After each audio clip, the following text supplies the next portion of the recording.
আসসালামু আলাইকুম। বড় বড় শিল্প কলকারখানার মালিকদের সাথে তাল মিলিয়ে আমরা কৃষকরাও পরিবেশ দূষণের সাথে সম্পৃক্ত এবং সমান তালে এগিয়ে যাচ্ছি। বেশি কীটনাশক ব্যবহার করার ফলে পরিবেশের যে কী পরিমাণ ক্ষতি হচ্ছে তা আমরা কৃষকরা হয়তো অনেকেই জানিই না। তবে আজকে পরিবেশ বান্ধব একটা পদ্ধতি আপনাদের দেখাবো, চলেন দেখি। এই যে দেখেন, এটা একটা ফাঁদ, পোকা মারার ফাঁদ। কীটনাশক ব্যবহার না করে কীভাবে পোকা মারা যায় তার একটি বাস্তব উদাহরণ হলো এই ফাঁদটা। এই ফাঁদটার নাম হলো ফেরোমন ফাঁদ।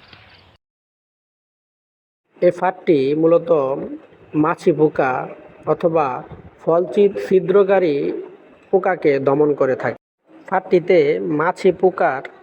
মাছি স্ত্রী পোকার গন্ধ দেওয়া আছে, যার ফলে পুরুষ পোকাগুলো এই গন্ধ পেয়ে এই ফাঁদের ভিতরে ঢুকে এসে মাছি পোকা না পেয়ে তারা মাথা ঘুরিয়ে ওই ফাঁদে ব্যবহৃত পানিতে পড়ে যায়, ফলে পোকাগুলো মারা যায়।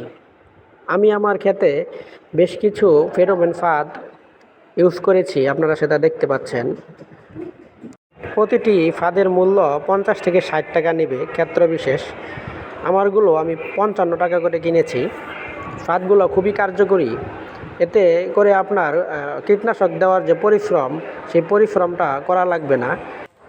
ফাঁদগুলো এইভাবে খুঁটিতে করে দাঁড় করিয়ে দিবেন আইলের মাঝখানে, ইনশাল্লাহ আপনারা ভালো ফলাফল পাবেন।